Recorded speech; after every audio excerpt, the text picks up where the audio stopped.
قال سمعت رسول الله صلى الله عليه وسلم يقول إن من أشرط الساعات أن يرفع العلم ويكثر الزال ويكثر الزنا ويكثر الشرب الخمر ويقل الرجال ويكثر النساء حتى يكون ل50 امرأة القيم الواحد متفق عليه أو كما قال عليه الصلاة والسلام. وقال في شان حبيبه ومحبوبه ومعشوقه مخبرا وآمرا إن الله وملائكته يصلون على النبي يا أيها الذين آمنوا صلوا عليه وسلموا تسليما اللهم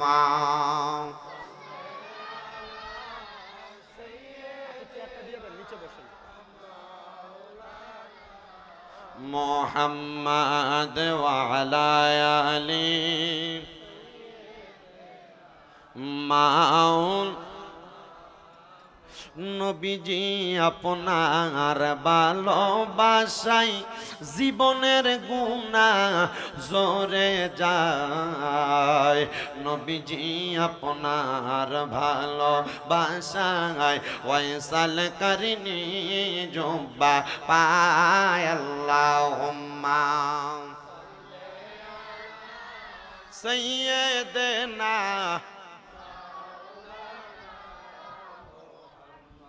وعلى آله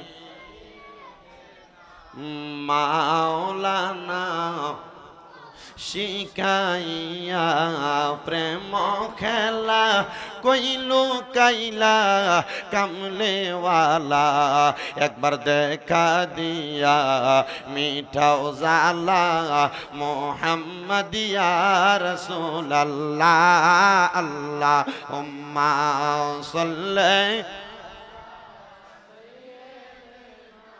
মাওলানা মুহাম্মদ ওয়া আলা আলি সাইয়্যিদিনা মুহাম্মদ লা ইলাহা লা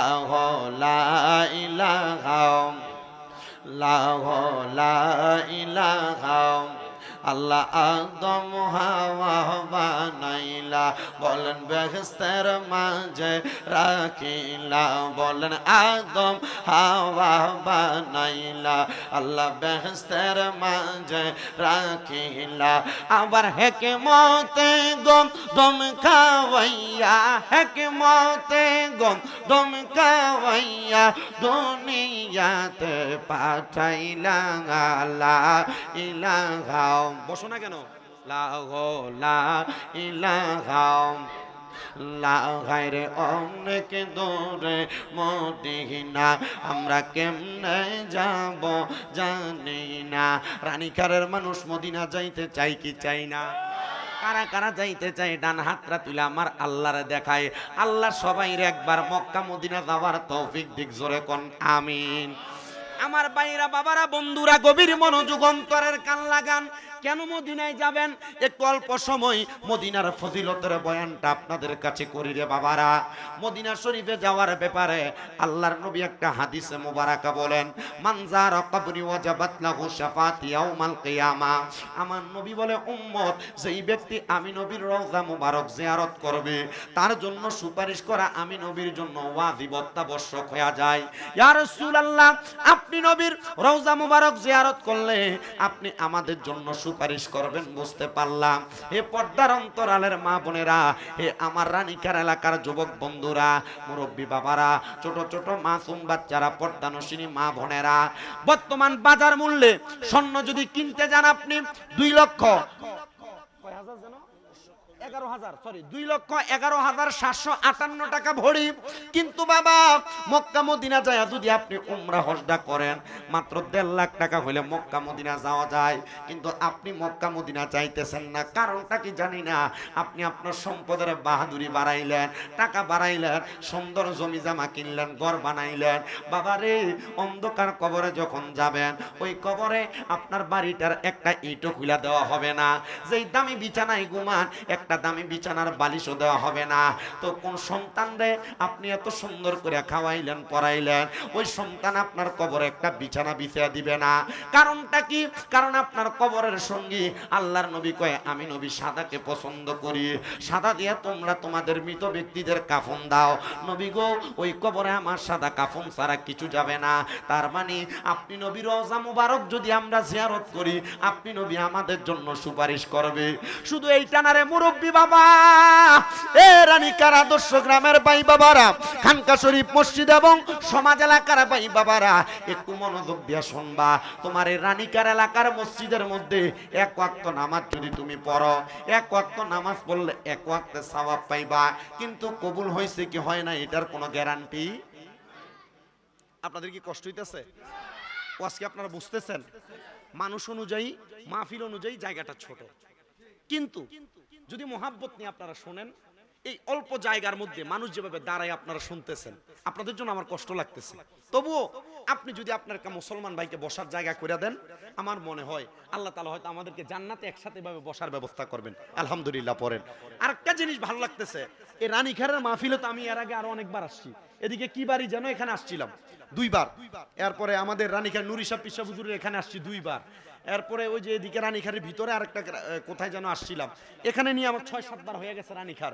কিন্তু আমি আজকের মতো মুরব্বী যারা আছেন, বয়স্ক মানুষ, দাড়ি পাকা অনেকে আছেন, এলাকার গণ্যমান্য ব্যক্তিবর্গ, আজকের মতো পরিবেশটা খুব কম পাইছি। যেহেতু আজকের মতো পরিবেশ আপনাদেরকে পাইছি আমার কাছে ভাল লাগতেছে। 2-1টা কথা বলবো, আপনারা মনোযোগ দিয়ে শুনবেন এবং বয়ানটা শ্রবণ করবেন। অসুবিধা হবে আপনাদের, এজন্য আপনারা কষ্ট করে সামনের দিকে এসে আরেকজনকে বসার জায়গা করেন। আব্বা আপনাদের সামনে একটু জায়গা খালি, কষ্ট করে চলে আসবেন। বাবাজিরা আমার, তাহলে বলেন আপনারা রানীকারের মসজিদের মধ্যে নামাজ আদায় করলে কবুল হবে কিনা এটার কোনো গ্যারান্টি? কথা কয় না, গ্যারান্টি। কিন্তু আমার নবীজির একটু কমবে, মদিনা শরীফের মধ্যে 1 ওয়াক্ত নামাজ পড়লে 50,000 ওয়াক্তের সওয়াব। জোরে কইলেন না সুবহানাল্লাহ। 1 ওয়াক্ত নামাজ পড়লে 50,000 ওয়াক্তের সওয়াব। এ পর্দার অন্তরালের আমার মা, এ রানীকার এলাকার মা, তোমার স্বর্ণের অভাব নাই, তোমার ঘরের মধ্যে 2-3-4 ভরি করে স্বর্ণ আছে। তুমি মারা যাওয়ার পরে তোমার সন্তানের এগুলা ভাগ করে করে নিয়ে যাবে। মাগো একটা ভরি স্বর্ণ তুমি বিক্রি কইরা তাড়াতাড়ি মক্কা মদিনা যাও। মক্কা মদিনা যাইতে পারলে গো মদিনা শরীফে 1 ওয়াক্ত নামাজে 50,000 ওয়াক্তের কবুল হয়, কবুল নামাজে সওয়াব পাইবা। আমি যেই দিন আজকে 1 বছর হয়ে যায় মদিনা শরীফ থেকে আসছি, আমি যেই দিন প্রথম মদিনা শরীফের সামনে গেলাম আমি আমার নবীজি রওজার সামনে দাঁড়িয়ে বলছি ইয়া রাসূলুল্লাহ, আল্লাহর নবী গো এত তাড়াতাড়ি যে আপনার রওজার সামনে আসতে পারবো আমি চিন্তা করি নাই, কিন্তু আমার আল্লাহ কবুল করেছে। ও দয়ার নবী, আপনার দরবারে হাজিরা দিয়েছি। নবী গো মরণের আগে বারবার আপনার রওজা মোবারকে আইনেন। ইয়া রাসূলুল্লাহ, আমার মা বাপরে নিয়ে যেন আমি মক্কা মদিনা আসতে পারে আপনি দোয়াটা কবুল করেন। নবী গো এখনো পর্যন্ত যারা আপনি নবীর রওজা মোবারকে আসতে পারে নাই তাদেরকে আপনার রওজা মোবারকে আইনেন। আমি এই দোয়াটা করছি, প্রত্যেক ওয়াক্ত নামাজের পরে নবীর রওজার সামনে দাঁড়ায় দাঁড়ায় সালাম দিছি। এবার শুনেন, আল্লাহর কাবা ঘরের সামনে যাইয়া কোন মানুষ যদি 1 ওয়াক্ত নামাজ পড়ে 1 লক্ষ ওয়াক্তের সওয়াব পাওয়া যায়। কিরে মুরব্বী বাবা, মনটা কি চায় না রে আল্লাহর কাবা ঘরের সামনে যায় নামাজ পড়তে?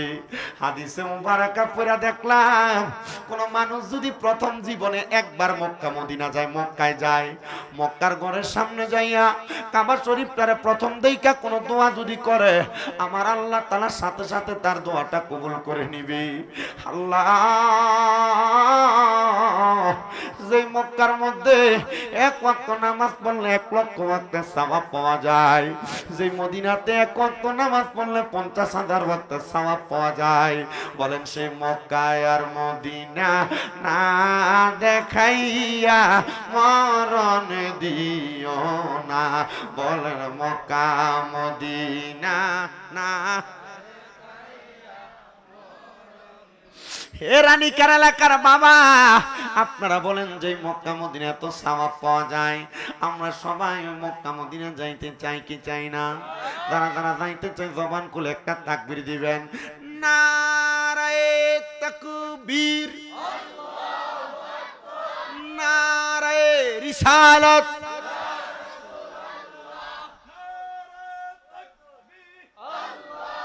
দূরে একটা সাউন্ড হয় না তো ভাই।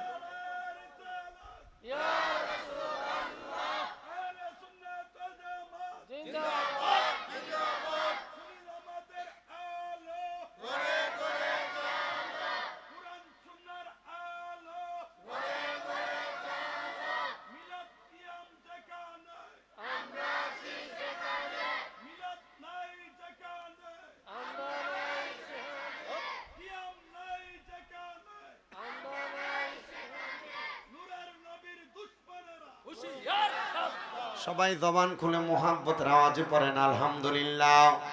আমার মুসলমান ইমানদারেরা, ওই মদিনা যাওয়ার জন্য সবাই মুহাব্বতের আওয়াজে উচ্চ কণ্ঠে জোরে জোরে পড়েন।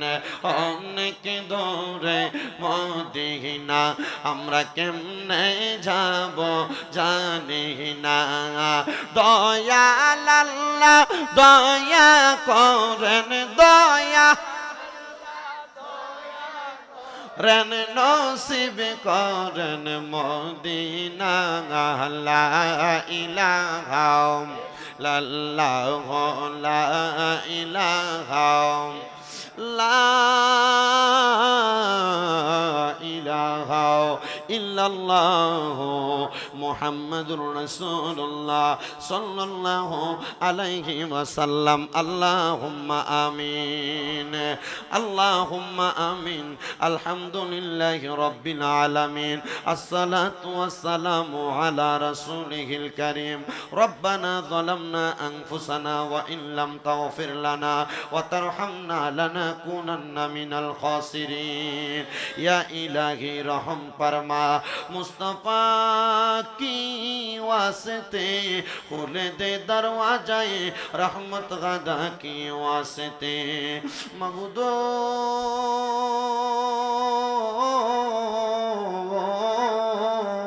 ও দয়াল আল্লাহ, আপনি কি আসমানে না জমিনে না পাহাড়ে না দরিয়ায়, গত জীবনে আপনার কত তালাশ করলাম সন্ধান পাইলাম না।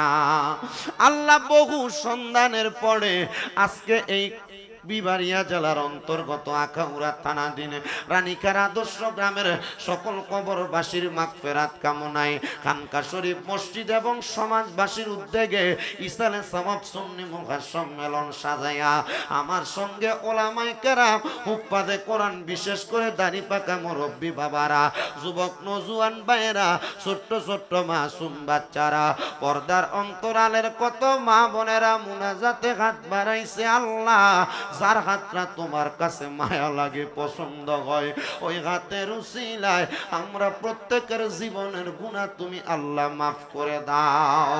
এরে আমার এই রানীকার এলাকার মা বোনেরা গো, কি গো মা, মাইকের আওয়াজ তোমাদের কানে যায়নি গো মা, মুনাজাত হইতেছে গো মা, আমার আল্লাহর দরবারে তাড়াতাড়ি ওযু বানায়া তোমার ঘরের কন্যারে নামাজের মুসল্লাটা বিছায়া দাও না, দুইটা হাত বাড়ায়া গো মা, আমরার বিশ্বাস আছে গো আমার আল্লাহ একটা হাতও খালি ফিরাইয়া দিবে না। মারা গো, তোমরা তো এই এলাকার নায়ুনি না গো মা, একদিন আসছিলা লাল রঙের বেনারসি শাড়ি পইরা, আর একদিন চলে যাইবা সাদা মার্কিন কাপড় পইরা। তোমরার মতো কত মা বোনেরা জানি গো অন্ধকার কয়বরে মুর্দা লাশ হইয়া শুয়া রইছে। আজকার মুনাজাত তার আর নসিব হইছে না। এরে আমার রানীকার এলাকার ভাই বাবারায়ো, কিরে ভাই মাইকের আওয়াজ তোমাদের কানে যায়নি রে ভাই, মুনাজাত হইতেছে রে ভাই, আনি না রে ভাই। কার জন্য জানি আজকের মুনাজাত জীবনের শেষ মুনাজাত করে হাত বাড়াইছো। আল্লাহ এই হাত দুইটা কপালে লাগার আগে আগে আমরার জীবনের গুনাহ মাফ কইরা আমরার বেগুনা মাসুম বান্দা বানায়া দাও। তুমি তো অন্তর্যামী রে আল্লাহ, ওই আমরা হইলাম ফানা, আমরার কাছে কি দন আছে গো ও আল্লাহ, তুমি যাই না কি জানো না রে আল্লাহ, করো আল্লাহ যাহা লয় তোমার মনে। আল্লাহ আজকের মুনাজাতে কে জানি ঘাট বানাইছে, কার জানি জগতের মধ্যে বাবা নাই, বাবা কবরের বাসিন্দা, যেই বাবা রিক্সা চালাইয়া মাটি কাইটা মাথার গাম পায়ে ফালাইয়া পরের বাড়িতে বদলার কাম কইরা সন্তানরে মানুষ করার জন্য রক্তরে পানি বানাইছে, এমন আব্বা যাদের অন্ধকার কবরে রে আল্লাহ, আব্বার কবর জান্নাতের বাগান বানাইয়া দাও। ও দয়া কে জানি গাত বাড়াইছে, কার জানি জগতের মধ্যে মা নাই। হায়রে মা, যেই মা 10 মাস 10 দিন গর্ভে ধারণ কইরা সন্তানের প্রসব বেদনা সহ্য করতে মার বড় কষ্ট হইছে। আল্লাহ কার জানি এমন মা কবরে, আমার কবর জান্নাতের বাগান বানায়া দাও। এমন অনেক হতভাগা কপাল পোড়া সন্তান গাত বাড়াইছে, মাও নাই বাবাও নাই, জনমের এতিম গো আল্লাহ। এমন আম্মা আব্বা যাদের কবরের বাসিন্দা, আম্মা আব্বার কবর নাজাতের ফয়সালা কইরা দাও। মরিয়া গিয়াছেন আল্লাহ, ওই আল্লাহ যারার মাও বাপ মাফ করিয়া দেন না গো আল্লাহ, কয়বরে রাজা আম্মায় আব্বা চইলা গেছে আল্লাহ যারারে ফালাইয়া, তারারে রাইখা গো গেছে কান্দিবার লাগিয়া। আম্মা নাই রে আব্বা নাই রে জাগার সংসারে, তাহার মতো দুঃখী নাই রে জগতে। মাবুদ রাব্বুল আলামিন আল্লাহ পড়িয়া তোমার দরবারে যাদের মা বাবা বেঁচে আছে হায়াতে তৈয়বা নসিব করো, আম্মা আব্বার খেদমত করার তৌফিক দান করো। আমার আম্মা যেন সুস্থ পরিপূর্ণ সুস্থতার নিয়ামত দান করো। আল্লাহ আজকের মাহফিলে যারা টাকা দিয়া পয়সা দিয়া শ্রম দিয়া বুদ্ধি দিয়া পরামর্শ দিয়া মাইক দিয়া লাইট দিয়া প্যান্ডেল দিয়া মিডিয়ার বাইরা সহ সম্মানিত শ্রোতা মণ্ডলীরা তাবারুকের জন্য যারা টাকা পয়সা দিয়া সহযোগিতা করেছে, আল্লাহ প্রত্যেককে তুমি কবুল ও মঞ্জুর করে নাও। অনেক রানীকার এলাকার প্রবাসী ভাইরা বিদেশ থেকে দোয়া চায়, আজকেও রানীকারের একজন প্রবাসী ছেলে ফোন দিয়া দোয়া চাইছে, হুজুর আপনি আমরা এলাকার মাহফিলে যাবেন, একটু প্রবাসীরা লেগে দোয়া করেন। আল্লাহ প্রবাসীরা বিদেশে বড় কষ্ট করে, আল্লাহ তারা সবাই দোয়া চায়, প্রত্যেকের খাস দোয়াগুলো কবুল ও মঞ্জুর করে নাও। ও দয়াল ফরিয়াদ তোমার দরবারে, আল্লাহ মরণ দিবা দুঃখ নাই, তবে বেঈমান বানিয়ে মরণ দিও না। মরণের আগে বারবার মক্কা মদিনা তাওয়াফ জিয়ারত নসিব করায়ও। স্টেজে ওঠার সাথে সাথে একজন বাবা জানাইছে, কানে কানে বলতেছে, হুজুর আমরা মসজিদরা, আমরা গরিব মানুষ, মসজিদরা করার জন্য এখনো সামর্থ্য হইতেছে না। আল্লাহ মসজিদটার বাকি কাজগুলা সম্পূর্ণ করার মতো একটা কয়েকটা সন্তান তুমি এলাকায় জোগায়া দাও, যারা মসজিদের কাজটা সম্পূর্ণ কইরা দিবে। ও দয়াল তোমার নবী না বলেছে, দুনিয়াতে কেউ যদি একটা মসজিদ বানায় তুমি জান্নাতে তার লাগে একটা ঘর বানাও। জানি না কে জানি ওই জান্নাতের ঘরের অধিকারী হয়ে যায়। আল্লাহ সর্বসাকুল্য সফলতা মাহফিল এবং এলাকাবাসীর কামনা কইরা, মরণের আগে নবীর দিদার কামনা কইরা আমরা আখিরি জবানে পড়াইয়া দিয়েন লা ইলাহা ইল্লাল্লাহু মুহাম্মাদুর রাসূলুল্লাহ সাল্লাল্লাহু আলাইহি ওয়াসাল্লাম। একটা জবানও বন্ধ রাখবেন না। আপনারা বলেন মুনাজাত করে দোয়া চাইলাম একজনের কাছে, তিনি কি? আর মোহাব্বতের আওয়াজে বলেন তিনি কে? আমার বাইরা বাবারা, আর ডাইনে বামে যাব না, ডাইরেক্ট আমার আলোচনার মধ্যে ঢুকে যাব। তবে আমি একটা কথা আগে আপনাদের কাছে ভাঙ্গা নেই, আমি যদি ওয়াজ করি আপনাদের এলাকার বহু মানুষ রাগ করব। আমি ওয়াজ করলে আপনার এলাকার বহু মানুষ আগামীকালকে দোকানে সমালোচনা করব। ও বাবা, কারণ আমি আমার ওয়াজের মধ্যে মাঝে মাঝে কোনো সুদকুররা একটু বালা করে ওয়াজ করি, মাঝে মাঝে সুদকুর গোসকুর গুলারে বালা করে একটু কথা বলি। সুদকুর গোসকুরের বিরুদ্ধে যদি আমার ওয়াজ হয় আপনাদের কোনো অসুবিধা আছে? সুদকুর গোসকুরের বিরুদ্ধে ওয়াজ করলে আপনাদের কোনো সমস্যা আছে? এ বাবা, অসুবিধা নাই থাকার কথা, কিন্তু আমাদের সমাজের মানুষ এই সুদকুর গুলারে ধরে নিয়ে মসজিদ কমিটির সভাপতি বানায়। কথা কয় না, ঠিক না? আমাদের সমাজের মানুষ এ হারাম করে গোসখোর পরের হক মেরা খানেওয়ালা ব্যক্তির এলাকার সর্দার বানায়, এলাকার মাতাব্বর বানায়। এই জন্য আমি আপনাদের কাছে আল্লাহ তাআলার কোরআনুল কারীম থেকে একটা আয়াতে কারিমা তেলাওয়াত করেছি। আল্লাহ কোরআনে বলেন, সবাই আমার সাথে পড়েন, আউযু বিল্লাহি মিনাশ শাইতানির রাজিম, বিসমিল্লাহির রাহমানির الرحيم يا أيها الذين آمنوا اتقوا الله ولتنظر نفس ما قدمت لغد واتقوا الله إن الله خبير بما تعملون। জবান খুলে উচ্চ কণ্ঠে জোরে জোরে পড়েন আল্লাহু আকবার। আল্লাহ কোরআনুল কারীমে বলেন, ইয়া আইয়ুহাল্লাযীনা আমানু, ওহে যারা ঈমান এনেছো, ইত্তাকুল্লাহ, তোমরা আমি আল্লাহকে ভয় করো। ওয়াল তানজুর, তোমাদের প্রত্যেকের তাকানো উচিত, নাফসুম্মা কদ্দামাত লিগাদ, তোমাদের পূর্ববর্তীদের দিকে, লিগাদি ওয়াত্তাকুল্লাহ, তারা তাদের পূর্ববর্তীরা তারা সামনের জন্য কি প্রেরণ করেছে। ওয়াত্তাকুল্লাহ, তোমরা আবার আল্লাহকে ভয় করো। কেন কেন? ইন্নাল্লাহা খবীরুম বিমা তা'মালুন, নিশ্চয়ই আল্লাহ তাআলা তোমাদের অন্তরের সব খবর সম্পর্কে অবহিত। এখন এই আয়াতের মধ্যে আমার আল্লাহ তাআলা উনাকে দুইবার ভয় করার কথা বলেছে, ইত্তাকুল্লাহ তাকওয়ার কথা বলেছে, খোদাভীতির কথা বলেছে। ও মুসলমান, এবার আপনারা বলেন আমাদের ভিতরে খোদাভীতি আছে না নাই? আসতে কইছেন আপনারা, বলেন না খোদাভীতি আছে না নাই? না না না, আমরা এটা মুখে বলি, এটা আমাদের জবানের কথা। খোদাভীতি থাকলে আমাদের সমাজের মধ্যে গান বাজনা চলতো না, খোদাভীতি থাকলে আমাদের সমাজের মধ্যে মারামারি হইতো না, খোদাভীতি থাকলে আমাদের সমাজের মধ্যে হারাম খাবার খাওয়া হইতো না, খোদাভীতি থাকলে আমাদের মা আমাদের মেয়েরা বেপর্দা ঘুরতো না, খোদাভীতি থাকলে আমাদের পরিবারের মধ্যে কোনো অশান্তি হইতো না। খোদাভীতি নাই বিদায় আল্লাহ তাআলা আমাদের সংসারে এমন অশান্তি দিয়া রাখছেন, আমাদেরকে এমন মহা বড় বড় বিপদের মধ্যে ফালায়া রাখছেন। সাহাবায়ে কেরাম আমার নবীকে প্রশ্ন করে, ইয়া রাসূলুল্লাহ, ইয়া হাবিবাল্লাহ, নবী গো, আপনার কাছে জানতে চাই, তাহলে আপনি বলেন না খোদাভীতি চিনা, খোদাভীতিওয়ালা মানুষ চিনার উপায় কোনটা?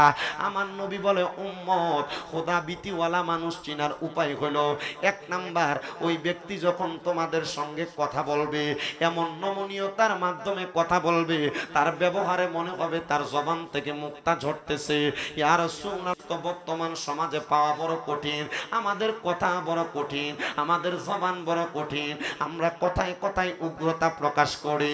না না না, যদি তুমি খোদাভীতিওয়ালা মানুষ হইতে পারো, তাহলে তোমার জবান দিয়া কোনো উগ্র কথা আসবে না, এমন নমনীয় ব্যবহার তোমার হবে, তোমার কথার দ্বারা মানুষ সুন্দর সুপথে চলে যাবে। ইয়া রাসূলুল্লাহ, নবী গো, আপনি নবীর কাছে জানতে চাই, আপনি নবী বলেন না দুনিয়ার জমিনের মধ্যে খোদাভীতি হওয়ার জন্য, খোদাভীতি পাওয়ার জন্য কি করা লাগবে?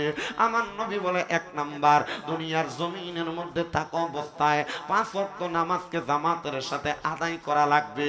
তার মানে হইল সেই ব্যক্তি খোদাভীতিওয়ালা, আল্লাহকে ভয় করনেওয়ালা। নবী গো, আর কি করা লাগবে? বলে 2 নাম্বার, যখন মাহে রমজানের রোজাগুলো আগমন আগমন করবে, মাঘে রমজানের রোজাগুলা পরিপূর্ণভাবে আদায় করবে। 3 নাম্বার, দুনিয়ার জমিনে থাকা অবস্থায় এমন পথে কদম রাখবে, হাঁটবে, যেই পথের মধ্যে কদম রাখলে হাঁটলে মানুষ তাকে খারাপ বলবে না, মন্দ বলবে না, এমন কথা বলবে তার কথার দ্বারা মানুষ সৎ পথে আদেশ পাবে, অসৎ পথে নিষেধাজ্ঞা পাবে। এই কাজগুলা যদি কোনো মানুষ করতে পারে তাহলে ওই বান্দাটা খোদা ভীতিওয়ালা। নবী গো বুঝতে পারলাম, তাহলে খোদাকে ভয় করনেওয়ালা ব্যক্তি নামাজ ছাড়ে না, রোজা ছাড়ে না, খারাপ কথা বলে না, মন্দ কথা বলে না। তো আপনি নবী বলেন না, আপনি আপনার সাহাবায়ে কেরামদেরকে কেমন ভাবে শিক্ষা দিয়েছেন? আমার নবীজির হাদিস শরীফ, হযরত ওমর ইবনে খাত্তাব রাদিয়াল্লাহু তাআলা আনহু থেকে হাদিস বর্ণিত।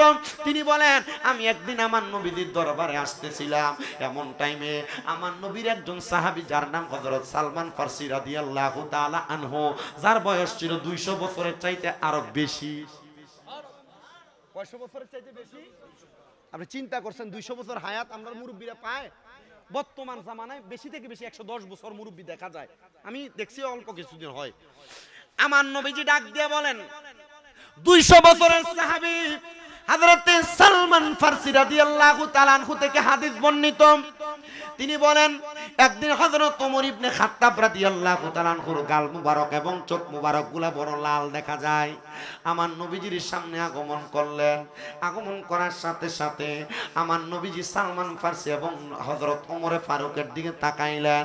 হযরত ওমরে ফারুক রাদিয়াল্লাহু তাআলা আনহু নবীজি সাহাবী সালমান ফারসির দিকে তাকায়া চোখগুলা কেমন কেমন জানি লাল করে ফেললেন। আমার নবী ডাক দিয়া কইয়া, ওমর, হে আমার ওমর, ইসলামের দ্বিতীয় খলিফা, আপনি যে এই জায়গার মধ্যে চোখগুলা লাল করে রাখলেন, কারণটা কি? হযরত ওমর বলে, ও আল্লাহর হাবিব, এ সালমান ফারসির সামনে একজন ইহুদি আমার জুতাটাকে দেয়ালের বাইরে ফেলে দিয়েছে, মানে আমাদের সীমানার বাইরে ফেলে দিয়েছে। আমি ওই ইহুদির উপর রাগান্বিত হইয়া আমি আমার হাত দ্বারা তাকে একটা থাপ্পড় লাগাইছিলাম। সালমান ফারসি আমি হযরত ওমরের গালে আরেকটা থাপ্পড় লাগাইছে। ইয়া রাসূলুল্লাহ, অন্যায় করলো ইহুদি, কিন্তু সালমান ফারসি আমার গালের মধ্যে আঘাত লাগাইলো, বুঝতে পারলাম না। আমার নবী ডাক দিয়া কই, ওমর ইবনে খাত্তাব, আমি যদি সালমান ফারসির জায়গায় থাকতাম আমি তোমার গালে 2টা থাপ্পড় লাগাইতাম। ইয়া রাসূলুল্লাহ, আপনি নবী বললেন সালমান ফারসি আমাকে একটা থাপ্পড় লাগাইছেন, আপনি আমার 2টা লাগাইবেন, কারণটা কি? আপনার কাছে জানতে চাই। আমার নবী ডাক দিয়া বলতেছে, হযরত ওমর, তোমার এমন ব্যবহার, এমন আচরণের কারণে ওই ইহুদি ইসলামের দিকে আগমন করবে না। তোমার আচরণ যদি সুন্দর হইতো, তুমি যদি ইহুদির কাছে নমনীয় হয়ে যাইতা, নিজ হাতে জুতাটা তুলে নিতা, তাহলে এই ইহুদিকে তুমি থাপ্পড় লাগাইতা না। হে ওমর, এখন থেকে তুমি সাবধানতা অবলম্বন করবা। হযরত ওমর বলে, ইয়া রাসূলুল্লাহ, নবী, ইসলামের এই সৌন্দর্য দেইখা আমি ইসলামের পথে আগমন করেছি। আমি ইসলামের পথে আগমন করার কারণে আমার আল্লাহ তাআলা আমারে কবুল করেছে। নবী গো, আপনার কাছে আমি ক্ষমা প্রার্থী গো নবী, আপনি দোয়া করেন আমি ওমর যেন নমনীয়তার সাথে জীবন কাটাইতে পারি। হযরত ওমরের এমন পাওয়ার ছিলেন, কোনো কিছু হওয়া মাত্র ওনার উস্তুন থেকে উনি তরবারিটা বের করে ফেলতেন আর সাথে সাথে আঘাত করার চিন্তা করতেন। মুসলমান, একটা কথা মনে রাখবেন, ইসলাম ধর্ম গ্রহণ করার কারণে হযরতে ওমরে ফারুক উনি ইসলাম ধর্ম গ্রহণ করার কারণে ওনার রাগটাকে উনি পানির মতো বানাইয়া দিছে। রাগটাকে কি বানাইয়া দিছে? পানির মতো বানাইয়া দিছে। আপনাদের কি কষ্ট হচ্ছে? কোনো অসুবিধা হচ্ছে আপনাদের? তাবারুক আছে মাহফিলে মাশাআল্লাহ, আমি জিজ্ঞাসা করে স্টেজে উঠছি। আর যেহেতু এটা খানকা শরীফ মসজিদ, খানকা শরীফ তো তরিকতের দাওয়াত দেওয়ার মূল জায়গা, ঠিক না? তরিকত এবং ইসলাম প্রচারের মূল মাধ্যম তো খানকা শরীফ ছিল, ঠিক কি না? যেহেতু খানকা শরীফের মাহফিল, এখানে তাবারুক থাকবে। আউলিয়া কারামে তাবারুকাতের মাধ্যমে মানুষের রোগের শেফা তৈরি করে দিয়েছেন। আলহামদুলিল্লাহ পড়েন না? আর মুহাব্বতের আওয়াজে পড়েন আলহামদুলিল্লাহ। এবার আসেন আমার ভাইরা, বাবারা, বন্ধুরা, গভীর মনোযোগ দিয়ে শুনবেন। তার মানে হযরত ওমর রাদিয়াল্লাহু তাআলা আনহুর রাগটা একবারে পানির মতো হয়ে গেছে। কিন্তু আমাদের সমাজে যেই প্রচলন চলে, আমাকে কেউ যদি একটা কথা বলে আমি তার রিপিট 2টা কথা জবাব দেই। আমাকে কেউ যদি একটা থাপ্পড় দেয় আমি আমার পুরো বংশ এবং গোষ্ঠী নিয়ে লাঠি নিয়ে তাকে মারতে যাই। আছে না নাই? কথা বলেন আছে না নাই? কিন্তু না না না, এমন কর্মকাণ্ড ইসলাম পরিপন্থী, ইসলাম এটাকে সাপোর্ট করে না। কেমন করে না? মানুষ যদি তাদের সাথে শত্রুতার বলে তার সাথে না পারে, মারামারি করতে যায় না পারে, মানুষ তার পেছনে পেছনে ক্ষতি করে, এই পেছনে যারা ক্ষতি করে তাদেরকে বলা হয় মুনাফিক। কি বলে? পেছনে যারা কথা বলেন, পেছনে যারা বাজে কথা বলেন, পেছনে মানুষের ক্ষতি যারা করে তাদেরকে মুনাফিক বলেন। মনে রাখতে হবে, এই মুনাফিকদেরকে আমার আল্লাহ তাআলা জাহান্নামের লাকড়ি হিসেবে ঘোষণা করেছে। শুধু জাহান্নামের লাকড়ি না, আল্লাহ তাআলা জাহান্নামের আগুন যে জ্বালাইবো, এই মুনাফিকদের কি দিয়ে আগুন জ্বালাইবো। আপনি জানেন এই ব্যক্তির একটা অন্যায় আছে, জানার সত্ত্বেও এই অন্যায় নিয়ে আপনি চা দোকানে বৈশা বৈশা সমালোচনা করেন। এমন চা দোকানের সাংবাদিক রানীখার এলাকায় আছে না নাই? কথা কই না আছে না নাই? কোন মানুষের দোষ ত্রুটি পাইলে চা দোকানে বৈশা বৈশা মানুষের সমালোচনা করে। না না না, মুনাফিক হওয়া যাবে না। মানুষের সমালোচনা করার মাধ্যমে নিজের জীবনকে বরবাদ করা যাবে না, মানুষের পেছনে পেছনে ক্ষতি করা যাবে না। আসেন আমরা বনি ইসরাইলের 3 জন ব্যক্তি থেকে আমাদের আলোচনার ধারাবাহিকতাটা বোঝার চেষ্টা করি। বনি ইসরাইলের 3 জন বড় বড় জবরদস্তি মানুষ ছিল, যাদের কাজ ছিল সমাজের কোন দিক দিয়ে কোন মানুষকে বিপদে ফেলানো যায় সেই চেষ্টা করা। কথা কোন না? আছে না নাই? যেটা আমাদের বাংলাদেশের মধ্যে 5 আগস্টের পরে দেখা গেছে। 5 আগস্টের পরে যখন পূর্ববর্তী সরকার পলায়ন করছে, বাংলাদেশের মধ্যে একটা মামলার ব্যবসা চলছে, মামলার ব্যবসা। কি কথা কোন না কেন? এলাকার কিছু কিছু প্রতিনিধি মিলা উমক ছেলেকে, উমক ছেলেকে, উমক বেটারে, উমক মানুষরে মামলা দিয়ে দিয়া জেলখানায় নিছে। 60,000 70,000 বাজেট হয়েছে। এই টাকা দেওয়ার পর মামলা হয় নাই, হালকা পাতলা একটা মামলা দিয়া তারে 15 দিন পরে জামিনে আনছে।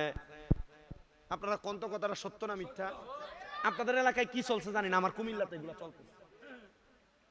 কথা কি বুঝতে পারতেছেন আপনারা? আলহামদুলিল্লাহ, এতটুক ফরিয়াদ জানে আল্লাহর কাছে, আল্লাহ আপনি বাংলাদেশের যারা সুন্নি মুসলমান তাদেরকে আপনি এমন বাজে কাজ থেকে হেফাজতে রাখেন। আপনারা আর জোরে পড়ে না আমিন। আমার নবী বলেছেন, তোমরা জানার সত্ত্বেও তোমার কোনো ভাই বিপদে পড়ে যাচ্ছে, জানার পরে যদি তোমরা তোমার ভাইটাকে উদ্ধার করো, তাহলে আল্লাহ তাআলা তোমাদেরকে জান্নাতের জামিনদারি দায়িত্ব নিয়ে নেবেন। আমার নবী জোরে কোন মারহাবা। তো বনি ইসরাইলের ওই 3 ব্যক্তির কাজ ছিল মানুষের ক্ষতি করা। কি করা? কথা বলে না, কি করা? মানুষের ক্ষতি করা। ওই বনি ইসরাইলের 3 ব্যক্তি মানুষের এমন ক্ষতি করে, মানুষ তাদের ক্ষতির জ্বালাতনের কারণে এলাকার মধ্যে থাকে না, কিন্তু তারা সর্বশেষ সময় যখন মানুষকে ক্ষতি করার ফোন দিয়াতে 3 জনে একসাথে বুদ্ধি করে। এলাকার মানুষ কেমনে জানি তাদের ক্ষতি করার কারণ যায় না ফেলে, মানুষ আগে আগে সাবধান হয়ে যায়। তারা 3 জন একসাথে চিন্তা করলো যে তো আমরা যে বুদ্ধি করি মানুষ তার পরিপন্থী অন্য একটা বুদ্ধি বের করে, চলো আজকে আমরা এখানে আমাদের বুদ্ধির ব্যাপারে কথা বলবো না, আমাদের মানুষের ক্ষতি করার বুদ্ধিগুলা আমরা আমাদের এলাকা ছাইরা রানীখারের পরে যে গ্রাম নূরপুর এলাকায় যে আমরা বুদ্ধিটা করব, তাহলে আমার এলাকার মানুষ কোনো খবর পাবে না। 3 জন একসাথে বুদ্ধি করে ওই এলাকার মধ্যে গিয়া পাহাড়ের একটা গুহার মধ্যে প্রবেশ করেছে, আর চারদিকে তাকায় তাকায় দেখতেছে। আমরা দেখতেছি আমাদের বুদ্ধিগুলা শোনার জন্য কোনো মানুষ আছে কিনা, দেখতেছেন না বুদ্ধিগুলা শোনার জন্য কোনো মানুষ নাই। যখন এমন দেখলেন, তারা 3 জন গুহার মধ্যে ঢুইকা প্রশ্ন করতেছে আগামী 1 সপ্তাহ কার কেমন ক্ষতি করবে। এই বুদ্ধি যখন করে, এমন টাইমে উপর থেকে 3টা বড় বড় পাথর আইসা ওই গুহার মুখটাকে বন্ধ করে দিয়েছে। গুহার মুখটা বন্ধ হওয়ার পর ওই 3 জন খারাপ ব্যক্তিত্ব বনি ইসরাইলের মানুষ চিন্তা করে, হাইরে এত বড় বড় পাথর আমাদের গুহার মুখের মধ্যে চলে আসলো, আমরা কেমনে গুহা থেকে বের হব? সম্ভব না, কোনোভাবে বের হওয়া সম্ভব না। তখন তারা 1 দিন 2 দিন করে 3 দিন গুহার মধ্যে আটকে রইলেন। কোনো খাবার নাই, কোনো পানি নাই, চলাফেরা করার মতো কোনো শক্তি নাই। তখন তারা 3 জন একসাথে হয়ে বলতেছে, আসো না আমরা আল্লাহ তাআলার কাছে দোয়া করি, আল্লাহ তাআলা যদি আমাদেরকে রহম করে হয়তো আমাদেরকে এখান থেকে মুক্তি করবে, আল্লাহ ছাড়া কেউ আমাদেরকে বাঁচাইতে পারবে না। এবার আপনারা বলেন, আমাদেরকে সমস্ত প্রকার বিপদ থেকে উদ্ধার করেন তিনি কে? কঠিন রোগে আক্রান্ত হয়ে গেছেন, হতাশাগ্রস্ত হওয়ার কোনো কারণ নাই। বিপদে পড়ে গেছেন, হতাশাগ্রস্ত হওয়ার কোনো কারণ নাই। আপনি কঠিন মুসিবতে পড়ে গেছেন, হতাশাগ্রস্ত চিন্তাগ্রস্ত হওয়ার কোনো দরকার নাই। আপনি অন্তরে বিশ্বাস রাখবেন যে আল্লাহ বিপদ দিয়েছেন, সে আল্লাহ বিপদ থেকে উদ্ধার করবেন। কারণ লা ইউকাল্লিফুল্লাহু নাফসান ইল্লা উসআহা, আল্লাহ তাআলা কারো সাধ্যের বাহিরে কোনো কিছু চাপায় দেয় না। আপনি মুসিবতে পড়বেন, ক্যান্সার আক্রান্ত হবেন, আল্লাহ জানে এই ক্যান্সার আপনারে দিলে আপনি এটা সহ্য করে থাকতে পারবেন, এজন্য আপনাকে ক্যান্সার দেয়। আমার আম্মা আজকে 5 মাস অসুস্থ। আমি আল্লাহর কাছে অনেক কাঁদছি, আল্লাহ আপনি আমার মারে অসুস্থ বানায় রাখছেন। আমি এখন আমার খুব কষ্ট লাগে, আমার মা যে হাতের ভিতরে স্ট্যান্ড নিয়ে নিয়ে হাঁটে। আমি আমার আল্লাহর কাছে কইছি, আল্লাহ আপনারা বলছেন লা ইউকাল্লিফুল্লাহু নাফসান ইল্লা উসআহা, আপনি কারো সাধ্যের বাহিরে কোনো কিছু চাপায় দেন না। আল্লাহ হয়তো আপনার কাছে আমার আম্মারে অসুস্থ বানায় আমাদেরকে পরীক্ষা করা আপনার জন্য ইচ্ছা হইছে, আপনার মনে সাধ জাগছে। আল্লাহ আমার আম্মা অসুস্থ, আপনি যদি ভালো মনে করেন অসুস্থ, আলহামদুলিল্লাহ। প্রথম 2 মাস অনেক কষ্ট করছি, আলহামদুলিল্লাহ। সারা বাংলাদেশে আমার অনেকগুলা ভক্ত আছে, এর মধ্যে নরসিংদীর একটা ভক্ত বেলাবো বাড়ি, ওনার শাশুড়ি সহ আমার বাড়িতে আমার আম্মার খেদমত করে। মাঝে মাঝে হোমনার একটা মহিলা যায় আমার আম্মার খেদমত করে, বরুড়ার একটা মহিলা যায় আমার আম্মার খেদমত করে। আমি এখন বাহিরে হরদম সে মাহফিল করতে পারি, আমার কোনো চিন্তা নাই, তারা আছে আমার আম্মার পাশে। আমি এতটুক চিন্তা করি, প্রথম যে 2 মাস আমার আম্মা অসুস্থ, খাটে শোয়া, আমি পাশে নিচে ফ্লোরের মধ্যে শুইছি, আমি আমার আম্মার পাশে শোয়া, কখন নি ডাক দেয়। এখনো আমি যে আমার রুমে ঘুমাই, আমার ছোট ভাইরে কইছি তুই আম্মার নিচে পাশে নিচে ঘুমাইবি, আমার আব্বা পাশে ঘুমায়, কখন নি ডাক দেয়। কেন জানেন? কারণ আমি বিশ্বাস করি আমার আম্মা জানের দোয়ার বরকতে আল্লাহ তাআলা আমাকে অনেক কিছু দিবে। আমার 6টা মাদ্রাসা চলে, আপনারা অনেকে জানেন।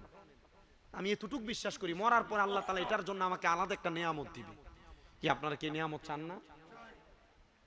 আল্লাহ তাআলা এটা চাপিয়ে দিয়েছেন। কত মানুষ আইসা আম্মাকে দেখতে আসলে বলে তুই যে বয়সে এতটুক হয়ে যাবি, আমরা তো চিন্তা করি নাই। এটা চিন্তা করার কিছু না, মহান আল্লাহ তাআলার চিন্তা আর মানুষের চিন্তা এটা এমন অবাস্তব। আল্লাহ তাআলা যেটা চিন্তা করে বান্দার ভালোর জন্য চিন্তা করে। বান্দা যদি মনে করে না আমার ছোট ভাই সে কামাই করে 5000 টাকা দৈনিক আর আমি কামাই করি 500, এটা হইতে পারে না। না না, আপনি মানতে হবে আপনার ছোট ভাই 5000 টাকা কামাই করে শেষে শান্তি পায় না, আপনি 500 কামাই করে তার চাইতে আরো বেশি শান্তি পান। কথা বলেন ঠিক কিনা? এজন্য আল্লাহর ফয়সালা মেনে নেবেন। আল্লাহ কবুল করেন, জোরে পড়েন আমিন। আল্লাহ তাআলা আমাদেরকে সকল প্রকার মুসিবত থেকে উদ্ধার করুন, জোরে বলেন আমিন। ওই 3 ব্যক্তি বলেন আমাদেরকে উদ্ধার করবে আমার আল্লাহ, চলো আমরা আমার আল্লাহর দরবারে আমাদের মুসিবত থেকে উদ্ধারের জন্য দোয়া চাই। আমাদের এমন কোনো ভালো কাজ আছে কিনা যে ভালো কাজের মাধ্যমে আল্লাহ তাআলা আমাদেরকে উদ্ধার করবে বিপদ থাইকা। এবার আল্লাহর বান্দাটা আল্লাহর কাছে দোয়া করে, আল্লাহ আমার কোনো ভালো কাজ নাই, আমার একটাই মাত্র ভালো কাজ আছে। কোন ভালো কাজ? আমার একজন কাজের লোক ছিল, যে কাজের লোক আমার বাড়িতে কর্ম করত, আমার বাড়িতে খাইতো, আর আমি তারে প্রতিদিন কাজের বিনিময়ে 2 খুশি করে চাউল দিতাম। খুশি চিনেন তো আপনারা? খুশি না? আপনারা কি বলেন? পোড়া পোড়া 2 পোড়া করে চাউল দিত, 2 খুশি করে চাউল দিত, 2 বল করে চাউল দিত। ওই কাজের লোক বলেন আমার এই চালগুলা খাওয়ার মতো কোনো মানুষ নাই। আমি আমার কাজের যেই মালিক ছিল ওনাকে বললাম যে তো আপনি আমাকে খাওয়ান এবং 2 পোড়া করে করে আমার চাউল দেন, আপনি আমার চালগুলা আপনার কাছে জমা রাখেন আর খাবারটা আপনি আমারে নিয়মিত খাওয়ায়েন। আমি 1 মাস পর্যন্ত কাজ করলাম। কাজ করে ওই কাজের লোক বাড়ির মালিককে বললেন আপনি আমার চালগুলা আপনার কাছে আমানত রাখেন। এই শব্দটা মনে রাখেন, কি রাখেন? আমানত রাখেন। আমি আমানত দিয়া মালিকের বাড়ির কাজটা ছেড়ে দিয়ে চলে গেলাম, ওনার কাজ শেষ। আমি বললাম হে মালিক আপনার কাছে আমার এই চালগুলা আমানত। আমার ওই জনের ব্যক্তি যখন চলে গেল, 2-3 মাস যাওয়ার পর চাউলের ভিতর কেরি পোকা ধরে। আপনারা কি পোকা বলেন? কেরি পোকা ধরে। যখন মালিক দেখলেন এই চালগুলার মধ্যে পোকা ধরতেছে, আমি চাউলগুলা বাজারে বিক্রি করে এই চাউলের দাম একটা বকরি কিনলাম, ছাগল কিনলাম। বকরিটাকে সুন্দর করে আমি লালন পালন করলাম। বকরির বাচ্চায় ভরপুর হয়ে গেছে, অনেক বকরি। এগুলা লালন পালন করার জন্য 2টা বকরি বিক্রি করে আমি আর একটা কাজের লোক রাখলাম। এবার যখন দেখলাম বকরিগুলা বেশি হয়ে গেছে, ছাগলগুলা বেশি হয়ে গেছে, আমি এগুলা বাজারে বিক্রি করে কয়েকটা গরু ক্রয় করলাম। এ গরু বাচ্চা দিতে দিতে অনেকগুলা হয়ে গেছে। এবার আমি হঠাৎ করে দেখলাম আমার ওই কাজের ব্যক্তি আমার কাছে হাজির। আইসা আমারে ডাক দিয়ে কয়, এ বাদশাহ, এ আমার মালিক, আমার চাউলগুলা কি আপনি আমারে দিতে পারবেন? আমি আমার ওই কাজের লোককে বললাম, বাবা তোমাকে আমি তোমার চাউলগুলা দিতে পারবো না, তবে দেখো তোমার চাউলগুলা বিক্রি কইরা আমার বাড়ির সামনে যেই সুন্দর একটা খামার দেখো গরু সহ, এই খামার এবং গরু এবং খামারের যে রাখাল এগুলা সব তুমি নিয়ে যাও, এগুলা তোমার সম্পদ। কারণ তুমি তোমার চাউলগুলা আমানত দিয়েছ। চাউলগুলা যদি এগুলা আমি আমানতের তরফ করতাম তাহলে আল্লাহর কাছে জবাব দেওয়া লাগতো। আমি 3 মাস পরে দেখলাম চালগুলা নষ্ট হয়ে যায়। যারে বাবা চালগুলা বিক্রি করে আমি ছাগল কিনা বকরি কিনা তারপর গরু ক্রয় করে এটা বানাইছি, এগুলার মালিক তুমি। এবার ওই ব্যক্তি ডাক দিয়ে বলতেছে, আমার জীবনে একটাই মাত্র ভালো কাজ আছে, আমি আমার লোক যিনি আমার কাছে আমানত রাখছে আমি তার আমানতের খেয়ানত করি নাই। ও আল্লাহ, তুমি এই আমানতের কারণে আমার দোয়াটা কবুল করো।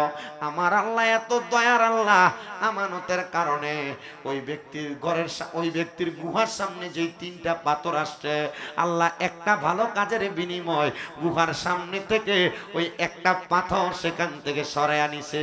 জোরে সরায় পড়েন সুবহানাল্লাহ। ওরে তুমি তো মালিকুল কাদির,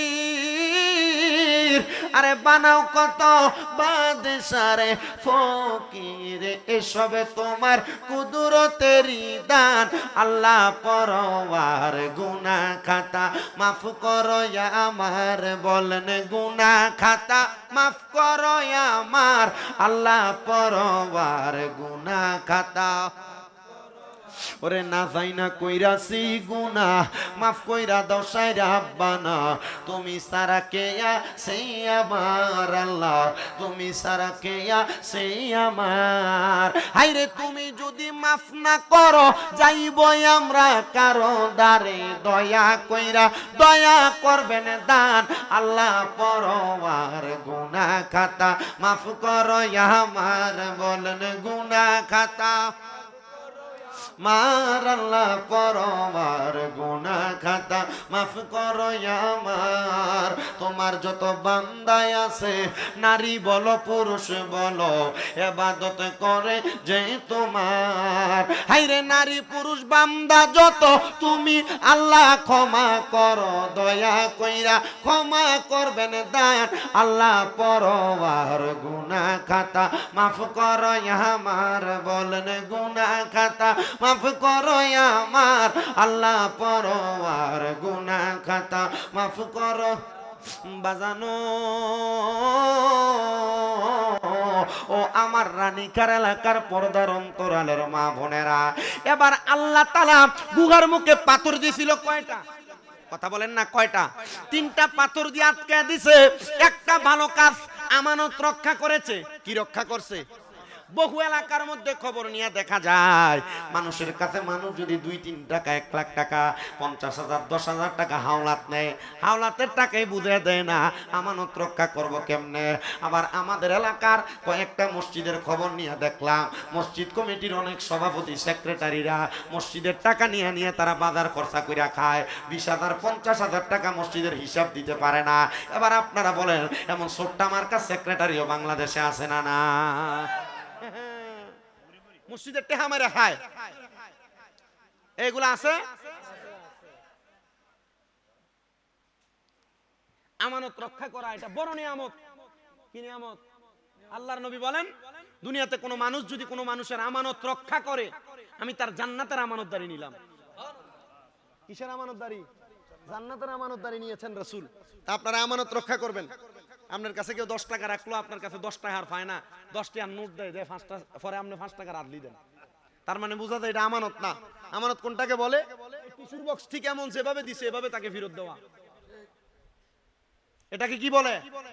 আমানত। আপনি যদি বলেন আপনার কষ্ট হইতেছে, আমি এখনো জিকির আজকার করি নাই, যদি মনে করেন যে জিকির আজকার করে সময় শেষ করে দিতাম, আমি পারবো, আমার অসুবিধা নেই। কিন্তু আমার কাছে ভালো লাগতেছে, মই মুরব্বীরা আছে এখানে, ওয়াজ করলে এটা কাজে লাগবে। মা বোনটা পর্দার আড়ালে শুনতেছেন, মা বোনের ব্যাপারে এই বিষয়টা বেশি। আপনাদের স্বামী আপনার কাছে টেহা দিলে আপনার বড় মোড় হয়ে যান। রাতকে যদি টেহাটা দিয়ে ঘুমায়, সকালবেলা ইয়া ফার্মটা দেয়, ইয়া একটা শাড়ি পছন্দ ছিল, আর আপনাকে বুঝতে হবে আপনার জামাই যে টেহাটা এনে দিছে, এটা তো মানুষের টেহা হইতে পারে। এই কথা কই না কা? এরপরে যদি বেড়াই শাড়ি আর কাপড় থ্রি পিস না কিনা দেয়, তখন বেড়ি আবার মুখটারে, এই কথা কন না কেন? মা বোনদের কাছে করো জোর আবদার, স্বামীর কাছে কম কম চাহিদা প্রকাশ করবেন। স্বামী যা আপনার কাছে দিবে তা আমানত হিসেবে রাখবেন, স্বামীরটা স্বামীর কাছে ফিরিয়ে দিবেন। স্বামী যদি মনে করে আপনার জন্য কোনো কিছু আনবে, স্বামী নিজে আনবে, কারণ স্বামী তো আপনাকে মোহাব্বত করে, কথা কন না? আবার টাকা পয়সা আদায় করার, থ্রি পিস আদায় করার আরো বহুত মাধ্যম তো আছে, আপনার কেটে শিখে দেওয়া লাগবে বেডি। আল্লাহ কবুল করেন, আমিন পড়েন, আমিন করেন এই সব দিন, আর মোহাব্বতে পড়েন না আমিন। আল্লাহ তাআলা আমাদেরকে আমানতদারিতা রক্ষা করার তৌফিক দান করুন, পড়েন আমিন। তিনটা পাথর আসছিল, এর মধ্যে একটা ভালো কাজের মানে আমানতের ওসিলা দেওয়ার কারণে আল্লাহ তাআলা একটা পাথর সরায় নিছে। এবার বাকি আছে আরো দুইজন। একজন ডাক দিয়ে বলতেছে, এবার তুমি তোমার কোনো ভালো কাজের ওসিলা দিয়া দোয়া করো, আল্লাহ নি তোমার ভালো কাজের ওসিলাই তোমাকে এই পাথরের গুহা থেকে বাঁচায়া দেয়। দোয়া করতেছে আল্লাহর কাছে, ও মনিব, আমার এমন কোনো ভালো কাজ নাই, তবে আমার জীবনে একটা ভালো কাজ আছে। কি ভালো কাজ? বলে আমার একটা সুন্দর চাচাতো বোন ছিল, যার চেহারা বড় সুন্দর, চেহারা বড় মায়াবী। আমার একটু মনের মধ্যে খায়েশ জাগছিল, আমি যদি আমার চাচাতো বোনটার সাথে মিলিত হইতে পারতাম, কিন্তু না না না, আমি এই চাচাতো বোনের সঙ্গে মিলিত হইতে পারি নাই। আমার চাচাতো বোনকে যতবার আমি এই কুপ্রস্তাব দেই, আমার চাচাতো বোন আমার কুপ্রস্তাবটাকে রিজেক্ট করে দেয়, বাতিল করে দেয়। আমি আমার চাচাতো বোনকে বারবার ভোগ করার চেষ্টা করলাম।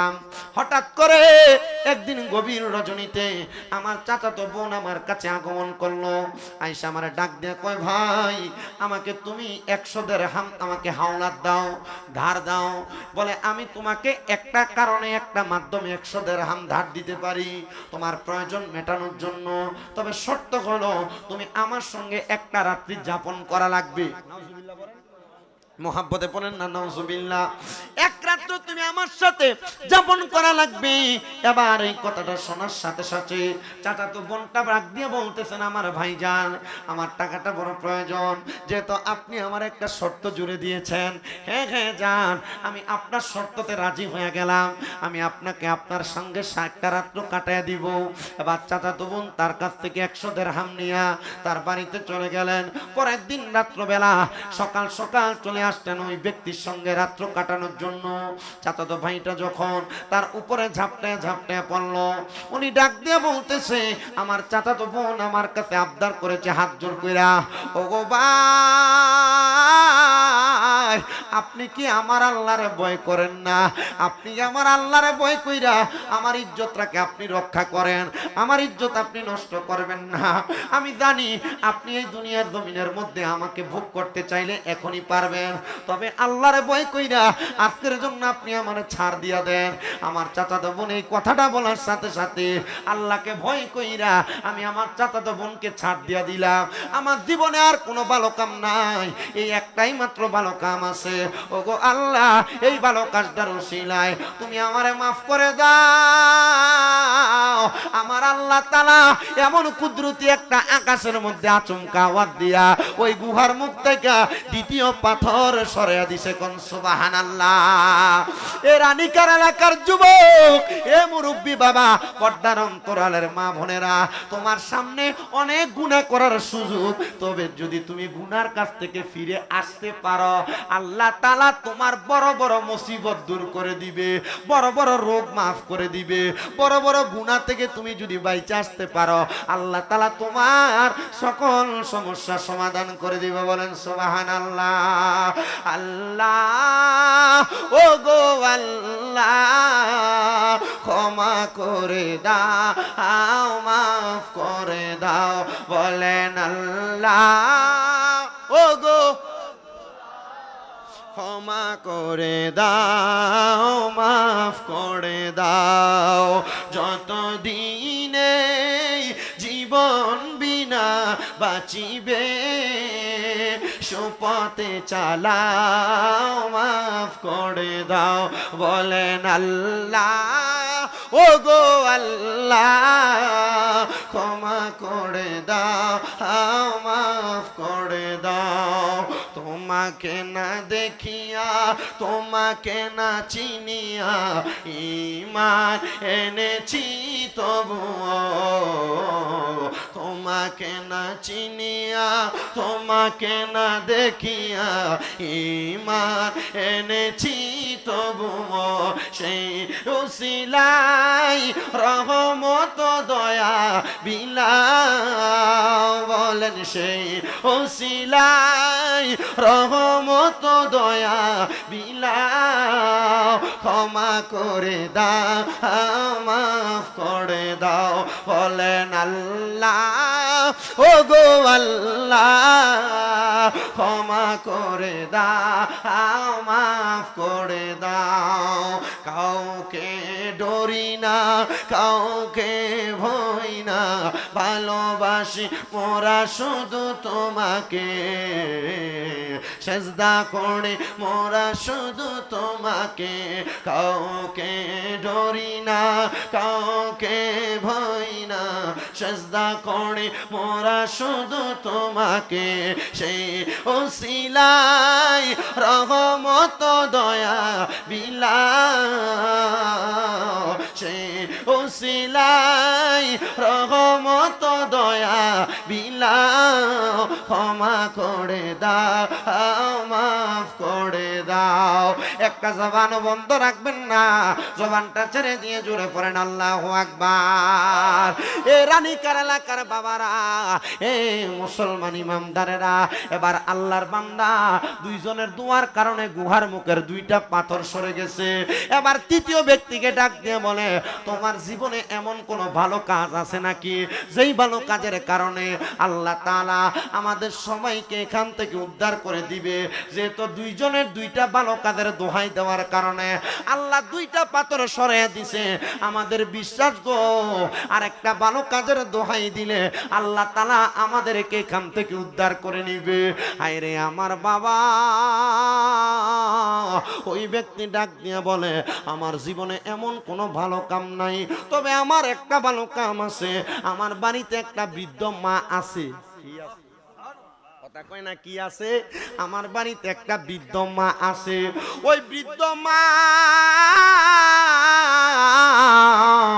বাড়ির মধ্যে বিছানাতে সময় কাটাইতো আমি আমার মাকে প্রত্যেক দিন সন্ধ্যাবেলা আমার ওটটাকে দহন কইরা ওটার প্রথম দুধরা আমার মারে খাওয়াইতাম তারপর আমার সন্তানরে তারপর আমার স্ত্রীকে এরপর যদি দুধ বাঁচত আমি নিজে পান করতাম কিন্তু একদিন আমার মা জননী দুধ খাওয়ার জন্য অপেক্ষা করতেছে আমি আমার ওটটার কাছে যখন দুধ দহন করতে গেলাম ওটটা অনেকক্ষণ সময় পর্যন্ত নাড়াচাড়া করে আমি ওটের কাছে যাইয়া আপনারা জানাইলাম রে ওট এই ওটের দুগ্ধটা আমার মা পান করবে লম্প জম্প কইরো না নড়াচড়া কইরো না আমাকে একটু সুযোগ দাও আমি কথা বলার সাথে সাথে ওটটা শান্ত হয়ে গেল আমি ওটের দুধটা দহন করতে করতে আমার মা জননী ঘুমায়া গেছে আমি দুধটা নিয়ে আমার মার সামনে দাঁড়াইলাম আমার মাকে ডাক দেই না কারণ আমার মা জননী ঘুমাইতেছে আমি দুধটা নিয়ে দাঁড়ায় রইলাম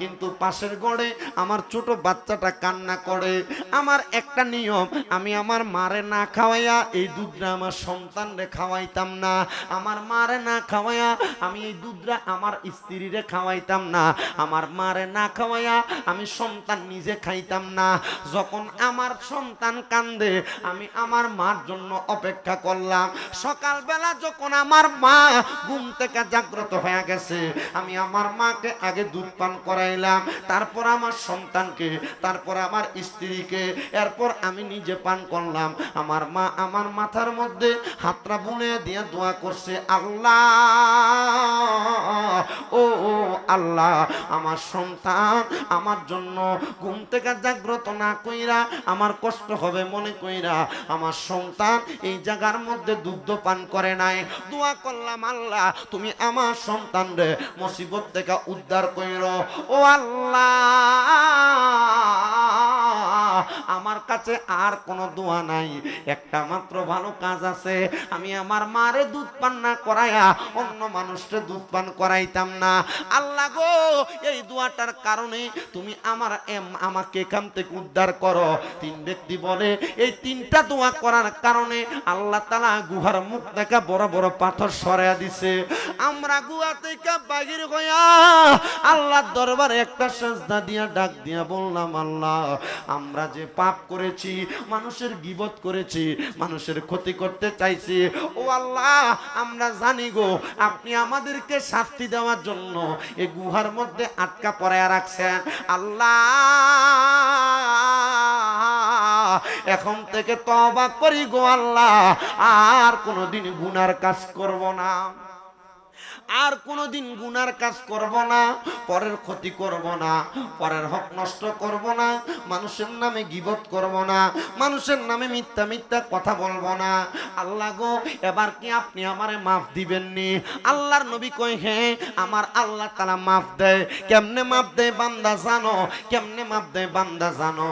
আল্লাহ কেমনে মাফ দেয়? কয় কোনো বান্দা গুনাহ থেকে ফিরে আসার পর পরবর্তীবার ওই গুনাহটাকে করাকে এমন ভাবে ভয় করে, সামনে যদি আগুনের কুণ্ডলি জ্বালায়া দেওয়া হয়, আগুনে পড়াকে বান্দা যেমন ভয় করে, ঠিক তেমন ভাবে বান্দা যদি পরবর্তীতে গুনাহ করাকে ভয় করে, আমার আল্লাহ তার জন্য জান্নাত রেডি করে রাখে। কিন্তু আমরা টাকা পয়সা ইনকাম করতে যায়া, সম্পদ জোড়াইতে যায়া, জায়গা ক্রয় করতে যায়া, ব্যবসা করতে যায়া আমরা আল্লাহকে ভুলে যাই, মিথ্যা কথা বেশি বেশি বলি, কথা কয় না, বলে কি বলে না, মিথ্যা কথা বেশি বেশি বলি, মুনাফিকি বেশি বেশি করি, দোকানের মধ্যে বিভিন্ন রকমের পায়তারা করি। না না না, আপনি যদি ছোট্ট একটা অন্যায় করেন, আল্লাহ তাআলার হাসরের ময়দানে আপনাকে সেটার জন্য জবাব দেওয়া লাগবে। এ পর্দার অন্তরালের আমার মা, আপনাদের জন্য কিছু ওয়াজ আমি আপনাদেরকে কইরা দিয়া যায়। মা গো মা, একটু মনটা লাগে শুনবা গো মা। তোমরা যারা তোমাদের স্বামীর কথা শোনো না, তোমরা যারা তোমাদের স্বামীর কথার উপর দিয়ে কথা বলো, এ মা তোমার স্বামী তোমাকে পর্দা করতে বলে, তোমরা যারা বেহায়াপনা করো, রাস্তায় রাস্তায় ঘুরে বেড়াও, মা গো আমি চাই না গো রানীখার এলাকার কোন মহিলারা জাহান্নামে যাক, আমি চাই এলাকার সব মহিলারা জান্নাতে যাক। এ মুরব্বী বাবা, আপনার মেয়েকে আপনি পর্দা করাবেন, আপনার মাকে আপনি পর্দা করাবেন, আপনার বোনকে আপনি পর্দা করাবেন, আপনার স্ত্রীকে আপনি পর্দা করাবেন। এ মা বোনেরা, আপনারও আপনাদের স্বামীর কথা মাইনা চলবেন, ভাইয়ের কথা মাইনা চলবেন, আপনাদের সন্তানের কথা মাইনা চলবেন। যদি আপনি এটা করতে পারেন, আপনি জান্নাতের মধ্যে যাইতে পারবেন। শোনো শোনো শোনো, এমন একজন জান্নাতি মহিলার কথা তোমাদেরকে বলি, যেই জান্নাতি মহিলাটার নাম হলো হযরতে জুবাইদা।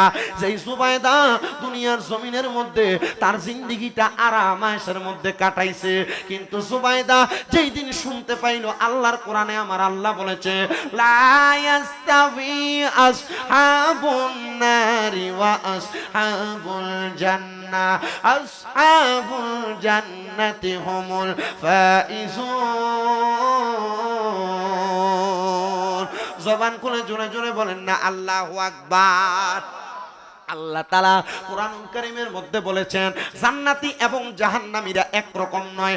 আসহাবুল জান্নাতি হুমুল ফাইজুন, যারা জান্নাতি তারা কোনো সফল কাম। এবার আপনারা বলেন, আমরা সবাই জান্নাতে যাইতে চাই কি চাই না? হে রাসূল তোমায় ভালোবাসি অন্তরে শুধু মুখে না, জান্নাতের আশায় নয় হে রাসূল, জাহান্নাম কেউ ডরি না। তোমায় পাওয়ার আশায় মন ছুটে যায় মদিনা, এই সুর যদি শুনে থাকো, একবার দেখা দাও না হে রাসূল তোমায় ভালোবাসি অন্তরে শুধু মুখে না জান্নাতের আশায় নয় হে রাসূল জাহান্নাম কেউ ডরি না তোমার ওই নাম শুনিলাম এই চোখে দেখলাম না এই সুর যদি শুনে থাকো একবার দেখা দাও না এই সুর যদি শুনে থাকো একবার দেখা দাও না হে রাসূল তোমায় ভালো অন্তরে শুধু মুখে না জান্নাতের আশায় নয় হে রাসূল জাহান্নাম কেউ ডরি না হায়রে হযরতে জুবায়দা ডাক দিয়া বলে এই জগতের মানুষ আমার বড় আরামায়েশের জীবন ছিল আমার বড় শান্তির জীবন ছিল আমি এই শান্তি পাইয়া আমি আল্লাহর কথা ভুলে গেছি আমি মানুষের সঙ্গে ভালো ব্যবহার করা ভুলে গেছি আমাদের সমাজে অনেক মহিলা আছে যাদের স্বামী বিদেশ থাকার কারণে তার পার্শ্ববর্তী জালদেরকে দাম দেয় না পার্শ্ববর্তী মহিলাদেরকে সম্মান করে না শ্বশুর শাশুড়ির সঙ্গে ভালো ব্যবহার করে না এ পর্দার অন্তরালের মাগো আপনাদের কাছে করজোরে আবদার আমার আল্লাহ আপনার স্বামীকে যেমন সম্পদ দিয়েছে আল্লাহ চাইলে এই সম্পদ ছিনে আনিতে আমার আল্লাহর একটা সেকেন্ডও লাগবে না এই জন্য মা স্বামী ইনকাম বেশি করে বিদায় অহংকার করো না শ্বশুর শাশুড়ির সঙ্গে বাজে ব্যবহার করো না তোমার স্বামীর কামাই তোমার দেবর খায় বিদায় বাজে আচরণ কইরো না এ পর্দার অন্তরালের মা এলাকার মহিলাদের সঙ্গে বাজে আচরণ অহংকার দেখায়ও না ও মা গো ওই জুবায়দা নামক মহিলাটা ডাক দিয়া বলে আমি যখন দেখলাম আমার বড় অহংকার আমার বড় তাকাব্বুরি আমি আল্লাহর জান্নাত জাহান্নামের কথা শুনলাম কিন্তু আমার কাছে মনে হইল আমার তো সম্পদের অভাব নাই কিন্তু আল্লাহ তাআলার জান্নাত আমি পাবো কিভাবে আমি আবার চিন্তা করলাম জান্নাত তো মরার পরের বিষয় মরার পরে মানুষের শরীরটা জ্বলে যায় পচে যায় গলে যায় আমি দুনিয়াতে জান্নাতের মতো মজা নিতে চাই রানী জুবায়দা ডাক দিয়া বলতেছে আমার জন্য সুন্দর একটা বিছানার ব্যবস্থা করো যেই বিছানার মধ্যে ওই জুবায়দা নামক মহিলাটা আরাম করে করে ঘুমাইতেন ওই বিছানাটাকে পরিষ্কার করার জন্য একটা কাজের মহিলা রাখছে যে মহিলার কাজ ছিল সকাল থেকে সন্ধ্যা পর্যন্ত এই বিছানাটাকে ঝাড়ু দিয়া সুন্দর কইরা বিছানার মধ্যে গোলাপের পাপড়ি ছিটিয়া দিবে সুগন্ধি ছিটিয়া দিবে ওই বিছানার মধ্যে জুবায়দা নামক মহিলাটা ঘুমাইবো এত আরাম আয়েশের জীবন চিন্তা করছো নি গো মা অন্ধকার কবরে যখন শোয়াইবো 5টা সাদা কাপড় দিয়া কবরের মধ্যে নামাইয়া দিব কিন্তু ওই কবরে যদি যাওয়ার আগে আল্লাহ নবীর পথে থাইকা বাঁচতে পারো গো আমার আল্লাহ তাআলার প্যারা হাবিব নবীজির নূরানি কোল মুবারকে নিব আরে আমার বিয়ার যাত্রী আমি 4 জনারে দেখি আমদার ঘরে নামাই দিয়া দিব আমায় ফাঁকি কন্যা আমার বিয়ার যাত্রী আমি 4 জনারে দেখি আমদার ঘরে নামাই দিয়া দিব আমায় ফাঁকি হাইরে ওই কবরে নূরের নবী আইব রে ও প্রাণের মুর্শিদ রে তুমি ধীরে ধীরে ফিরে ফিরে চাইও রে তোমায় ডাক দিলে বলার প্রাণে চাইও রে ও প্রাণের মুর্শিদ রে তুমি ধীরে ধীরে চাইও রে লাল বলো নীল বলো কত রঙের শাড়ি শেষ বিদায় পরাই দিব সাদা মার্কিন শাড়ি বলো লাল বলো নীল বলো কত রঙের শাড়ি আমায় কিন্তু পর পরাইয়া দিব সাদা মার্কিন শাড়ি। যাইবার কালে একবার নবী আইও রে, বলেন যাইবার আইও রে, ও পানার মুর্শিদ রে, তুমি ধীরে ধীরে ফিরে ফিরে চাইও রে, তুমি ধীরে ধীরে চাইও রে। আম পাতায় জাম পাতায় কত পানি চড়ে, শেষ বিদায়ের গোসল দিব বরুই পাতার জলে কন্যা। আম পাতায় জাম পাতায় কত পানি ঝরে, শেষ বিদায়ের গোসল দিব বরুই পাতার জলে। আতর গোলাপ সুরমা চন্দন সিটাই দিব রে, ও প্রাণের মুর্শিদ রে, তুমি ধীরে ধীরে ফিরে ফিরে চাইও রে। মুসলমান ওই জুবাইদা মহিলা ডাক দিয়ে বলেন, আমার বিছানাটার মধ্যে সুন্দর গোলাপের পাপড়ি ছিটিয়ে দিত, আমি ওই বিছানায় ঘুমাইতাম। একদিন আমি আইসা দেখলাম আমার ওই কাজের মহিলা আমার আরামের বিছানাটার মধ্যে শুইয়া রইছে। খুব রাগ করছেন, রাগ কইরা এই জুবাইদা নামক মহিলা তার বাড়ির 3 জন কর্মচারী রাখছেন, পুরুষ কর্মচারী। এই 3 জন কর্মচারী দিয়ে জুবাইদা নামক মহিলারে 3টা চাবুক দিয়া ইচ্ছা মতো 3 জন একসাথে পিটাইছে। জুবাইদা নামক মহিলা বলেন, এই পিটানোর পর কাজের মহিলাটার সামনে আমি যখন গেলাম, আমি দেখলাম 3টা চাবুকের আঘাত খাইয়ে মহিলা কি সুন্দর হাসতেছে। আমি গেলাম, এ মহিলা অন্যায় করলা, আমি রানীমার বিছানাতে ঘুমাইলা, 3 জন ব্যক্তি তোমাকে চাবুক দিয়ে মারতেছে, এ চাবুকের আঘাতও খাইলা, কেমন নির্লজ্জের মতো এখন তুমি খিলখিল করে হাসতেছো, কারণ কি?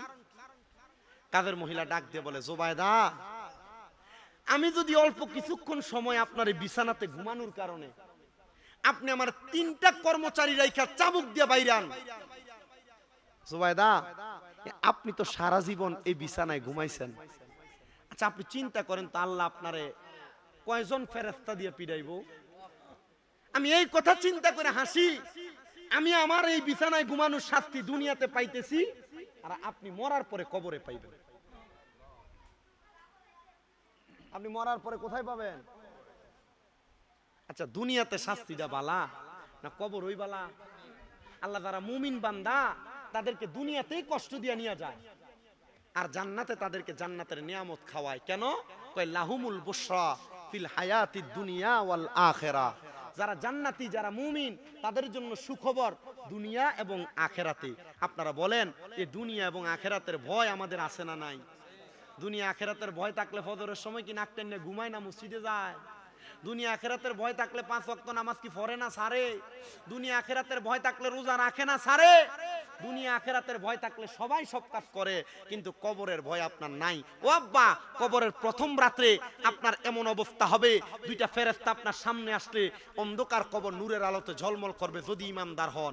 আর যদি আপনার দুনিয়ার জমিন থেকে বেঈমান হয়ে মারা যান, কবরের প্রথম রাত্র বড় ভয়ঙ্কর হবে। এরপরে আমি এই কথা চিন্তা করতে করতে আমি আমার ডান হাতের তালুটা ডান গালের সাথে লাগে মাটারে বাঁকা করে শুয়ে রইছি। হঠাৎ করে কবরের কথা স্মরণ, আমার পশমগুলা মনে হয় কিভাবে জানি খাড়া খাড়া হয়ে গেছে। তখন আমি একটা গজল লিখছিলাম। আমার যে আমরা যে ঘরে খাইলাম কেন, সোহেল ভাই না, সোহেল ভাই কইছে হুজুর আপনার এই গজলটা আমি শুনি, আপনি যে মাদ্রাসার পোলাপাইন নিয়ে গান, আমি এটা দেখি মাঝে মাঝে, তা আমি এই গজলটা লিখছি কবরের কথা স্মরণ কইরা। আমি লিখছি, আমার জায়গা হবে নি আমার মরা লাশের লাইগা, মসজিদের পাশে আমার, মসজিদের পাশে আমার কবর দিও কইরা, আমার জায়গা হবে নি, আমার জায়গা হবে নি আমার মরা লাশের লাইগা, মসজিদের পাশে আমার কবর দিও কইরা, আমার জায়গা হবে নি। জগৎবাসী রে, আমি তোমরা ছেলে সন্তান কয়দিনের লাগিয়া, মরার পরে সবাই আমায় যাবে রে বলিয়া, কষ্ট হইল তিন হাত মাটি দিও খুইরাই আমার জায়গা হবে নি, আমার জায়গা হবে নি, আমার মরা লাশের লাইগা মসজিদের পাশে, আমার মসজিদের পাশে আমার কবর দিও কইরাই আমার জায়গা। জগৎবাসী রে, আমি যেদিন যাব মারা দুনিয়া সারিয়া, ভাই বন্ধু আত্মীয় স্বজন যাবে রে বলিয়া। জগৎবাসী রে, আমি যেদিন যাব মারা দুনিয়া ছাড়িয়া, ভাই বন্ধু আত্মীয় স্বজন যাবে রে বলিয়া। তোমরা রে দুয়ার মাঝে শরীক রাখিও করিয়া, আমার জায়গা হবে নি, আমার জায়গা হবে নি, আমার মরা লাশের লাইগা মসজিদের পাশে আমার কবর দিও কইরাই আমার জায়গা হবে নি। জগৎবাসী রে, আমি যেদিন যাব মারা দুনিয়া ছাড়িয়া, গায়ের রঙিন জামা কাপড় নিবে রে খুলিয়া, সাদা মার্কিন কাপড় আমায় দিও রে পরাইয়া, আমার জায়গা হবে নি, আমার জায়গা হবে নি, আমার মরা লাশের লাইগা মসজিদের পাশে আমার কবর দিও কইরাই আমার জায়গা হবে নি। জুবাইদা ডাক দিয়া কই, জগতের মানুষ, এই কথাটা বলার সাথে সাথে আমি আমার রাজপ্রাসাদ ছাইরা দিলাম, দামি দামি বিছানা ছাইরা দিলাম, আমি জংলাতে গুহায় যাইয়া আল্লাহ তাআলার ইবাদত করতে লাগলাম। এবার আমার ওই চাকরানি মহিলাটা আমার কাছে যাইয়া ডাক দিয়া কই, ও জুবাইদা, আপনার রাজপ্রাসাদ পড়ে আছে, আপনার সম্পদ পড়ে আছে, আপনার অট্টালিকা পড়ে আছে, এগুলা কি করতাম গো? বলে এগুলা আমার আল্লাহর দ্বীনের কাজে ব্যয় করো। আমার আল্লাহ তাআলা এমন ভাবে কবুল করছে গো, ওই জুবাইদা নামক মহিলাটা ইন্তেকালের পরে তার এলাকার ছোট ছোট গরিব মানুষ যারা, তারা সবাই স্বপ্ন দেখে ওই জুবাইদা জান্নাতি। সবাই প্রশ্ন করে, গো জুবাইদা কেমনে গো জান্নাত পাইলা? জুবাইদা ডাক দিয়া কয়, এমনে জান্নাত পাই নাই, জান্নাত পাওয়ার কারণ একটা গো, কারণ একটা, আমার আল্লাহ আমারে আল্লাহর রাস্তায় কবুল কইরা, আল্লাহর ইবাদতে মগ্ন কইরা, আমার সম্পদ যে আমি আল্লাহর রাস্তায় ব্যয় কইরা দুনিয়া থেকে কবরে আসছে, আমার আল্লাহ তাআলা এই জন্য আমি জুবাইদারে জান্নাতি বানায়া দিছে। এই সন্তানের দল, তোমাদের মা বাবা তোমার লাখ লাখ টাকার জায়গা জমি দিয়া গেছে, কিন্তু তোমার মা বাবা কবরে কেমন আছে তুমি জানো না। মা বাপ তোমারে বাড়ি দিয়া গেছে, ক্ষেত মাতরে জায়গা দিয়া গেছে, ব্যাংক ভর্তি টাকা পয়সা দিয়া গেছে, ওই মা বাবা কবরে কেমন আছে জানো না। আম্মা আব্বা কবরে কেমন আছে তুমি সন্তানের খবর নাই। এর সন্তান রে, চিন্তা কইরা দেখো, তোমার মা বাপ যদি তোমার এই সম্পদগুলা না দিয়া যাইতো, যদি তুমি কোনো জায়গায় ভাড়া থাকতা, মাসে যদি 5,000 টাকা করে ভাড়া দিতা, 12 মাসে 60,000 টাকা ভাড়া দেওয়া লাগতো, কিন্তু তোমার মা বাবা তোমারে অনেক সম্পদ দিয়া গেছে। এর সন্তান আম্মা আব্বা বালা করে কোনো খাবার খায় না, এমন সময় গেছে ঈদের দিনে আব্বার পরনে পুরান পাঞ্জাবি দেখা গেছে, এমন সময় গেছে আম্মা ঈদের দিনে পুরান কাপড়টারে কোনো রকম আসলা দিয়া দিয়া পড়তাছে। ও মা, আপনি কেন নতুন জামা কাপড় পরেন না? আব্বা গো, আপনি কেন নতুন জামা কাপড় পরেন না? আব্বা আম্মা অভাবের কথা বলতো না, কিন্তু তুমি সন্তানরে নতুন জামা কাপড় কিনা দিত। আব্বা আম্মা এখন কবরের বাসিন্দা, তোমার টাকার অভাব নাই, তোমার পয়সার অভাব নাই। আমি জানি না রানীখার এলাকার কোন সন্তানের মা বাবা তারারে কষ্ট করে মানুষ করছে, আজকে মা বাবা কবরে, সন্তানের টাকার অভাব নাই, কিন্তু 500 টাকা দিয়ে আব্বার একটা লুঙ্গি কিনা পরাইতে পারে না, আব্বা কবরে। আমি জানি না রে, রানীখার আদর্শ গ্রামের এই খানকা এলাকার কোন সন্তানের মা কবরে। মা কাপড়ের আসলা থেকে 10-20 টাকা বাগির কইরা কইরা সেই সন্তানরে দিয়া দিছে। আজকে মা কবরে, ওই সন্তান মারে 500 টাকা 1000 টাকা দিয়া কিনে একটা কাপড় পরাইতে পারে না। আল্লাহ, যে সন্তানের মা নাই, যে সন্তানের বাবা নাই, ওই সন্তানের মা বাবার কবর নাজাতের ফয়সালা কইরা দাও। আমি গতকালকে একটা মাহফিলে গেছিলাম ভৈরবের শ্রীনগর এলাকায়। শ্রীনগর ওই এলাকায় একটা ছেলে মাহফিল করায়, যার নাম শফিকুল ইসলাম। একা একটা মাহফিল করায় পুরো এলাকা লইয়া। আমি জিগাইলাম, ভাই এত টাকা দিয়ে মাহফিলে ব্যয় করেন, আপনার লাভটা কি? আমার ঘরে নিয়ে ডাক দিয়া কয়ে, ভাই আমার চোখের সামনে আমার আব্বা 20 টাকা রোজের কাম করছে মানুষের বাড়িতে। ভাই আমার মা মানুষের বাড়িতে কাম কইরা কইরা আমরারে খাওয়াইছে। এখন আমার টাকার অভাব নাই, কিন্তু আমি আমার মা বাপরে আমার টাকা পয়সা খাওয়াইতে পারি না। বাইরে আজকে আমি আস্তে একটা গরু কিনা মাহফিল সাজাইছি। আমার মা বাপ যদি থাকতো, আমার মা বাপ বড় খুশি হয়ে যাইতো। আমি আমার ভাই শফিকটারে বুকে টান দিয়া কইছি, রে ভাই কান্দিস না রে, আমিও তোর একটা ভাইয়ের মতো। আলেম হিসেবে আল্লাহর দরবারে দোয়া করব, আল্লাহ যেন তোমার ব্যয়ের কারণে তোমার মা বাপরে মাফ করে দেয়। ও সন্তানেরা, রানীখার এলাকার যুবকেরা, রানীখার এলাকার টাকাওয়ালা পয়সাওয়ালারা, তোমার মা বাপ যদি বাইচা থাকতো, মা বাপরে যদি তুমি প্রতি মাসে মাসে খানা খাওয়াইতা, তোমার কি প্রতি মাসে মা বাবার পেছনে 1000-2000 খরচ হইতো না?